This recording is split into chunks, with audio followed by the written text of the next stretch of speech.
अस्सलाम वालेकुम एवरीवन। तो जी कैसे हैं आप सब? उम्मीद है कि आप सब ठीक होंगे। तो जी आज खैर से सुबह सुबह मैं वॉक पे गया था और वापसी जो है वो मेरी थोड़ी सी जल्दी हो गई थी। तो बस वापसी पे फिर मैंने कहा चलें क्यों ना आज अपने छत का जो है वो नज़ारा लिया जाए। वैसे ये जगह जो है वो मुझे अब काफ़ी सुनसान वगैरह लगती है और दूसरा हमारे घर के सामने जो है वो सामने वाले घर में थी शादी। तो बाकी डैम का पानी देखें माशाल्लाह से ऐसा ऐसा जो है वो कम हो रहा है, क्योंकि अभी डैम का पानी कम होगा तो उसके बाद जो है वो क्या की जाएंगी, फसलों की जो है वो काश की जाएगी। तो बाकी ये जो अंगूरों की बेल थी ये भी हम लोगों ने काट दी है। और आज बेसिकली मंडे है तो संडे वाले दिन जो है ये बेल की कटाई चटाई जो है वो मैंने की थी, लेकिन संडे कसम से इतना बकवास था ना, कुछ करने को था ही नहीं। अब मेरे जैसा वेला बंदा जो है वो क्या करे। पहले मेरे पेट्स वगैरह होते थे उनके साथ मैं बिज़ी होता था, तो अब वो भी नहीं है तो मैं बिल्कुल वेला। और माशाल्लाह से मैं इतना नमूना हूँ कि मैं किसी को ये भी मैसेज करके नहीं कह सकता कि आज मैं बोर हो रहा हूँ तो कहीं बाहर चलते हैं। तो बस अल्लाह अल्लाह करके जो है वो मैंने अपना संडे गुजारा। फिर मंडे आ गया तो मैंने तो शुक्र अल्हम्दुलिल्लाह बड़ा मैं शुक्र है मंडे आया। कम से कम को बिज़ी रूटीन तो बनेगी ना, घर में बंदा क्या करे। दूसरा नेट का भी इशू बना हुआ था तो नेट जो है वो भी इतना ख़ास नहीं था।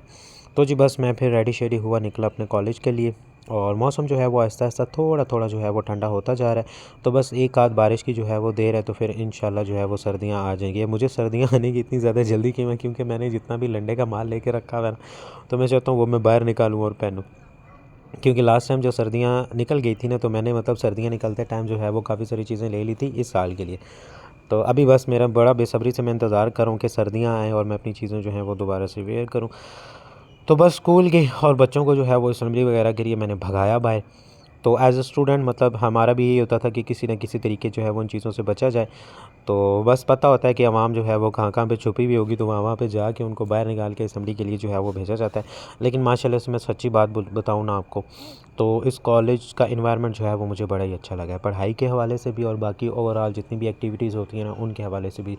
स्टाफ और इवन के जो हमारे क्लर्क क्लर्क वगैरह और बाकी जो है ना पीएन वगैरह वो भी माशाल्लाह से इतने अच्छे हैं कि कसम से मज़ा आ जाता है कॉलेज जाकर। कुछ लोग सम टाइम होता है ना कि आपकी ऑर्गेनाइजेशन का एनवायरनमेंट इतना अच्छा नहीं होता, मतलब आपका दिल ही नहीं करता वहाँ पर जाने का। लेकिन सच्ची बताऊँ तो इस कॉलेज में ना, इस कॉलेज से छुट्टी करने का दिल नहीं करता। एक ये भी है, मतलब जब आप एक पॉजिटिव थिंकर हो ना, जब चीज़ें आप पॉजिटिव सोचते हो ना, तो फिर आपके अराउंड जो भी चीज़ें होती हैं ना वो सारी आपको अच्छी लगती हैं।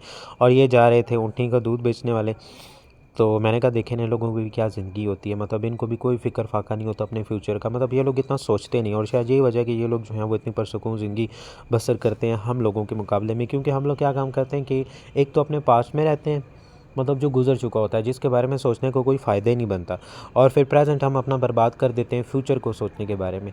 तो मतलब फ्यूचर के बारे में ठीक है सोचें, हर इंसान की अपनी जो है वो प्लानिंग होनी चाहिए, लेकिन चीज़ों को सर पे सवार जो है ना वो कभी भी नहीं करना चाहिए। ये बेसिकली मेरा कॉन्सेप्ट है। तो मैं भी कोशिश करता हूँ कि चीज़ों को जो है वो अपने सर पे सवार ना होने दूँ, क्योंकि जब चीज़ें सर पे सवार होना शुरू हो जाती हैं ना, तो आप क्या करते हो उस फ्यूचर के चक्कर में जिसका कोई पता ही नहीं होता, और उस फ्यूचर के चक्कर में जो है वो हम अपना प्रेजेंट जो है वो बर्बाद कर देते हैं।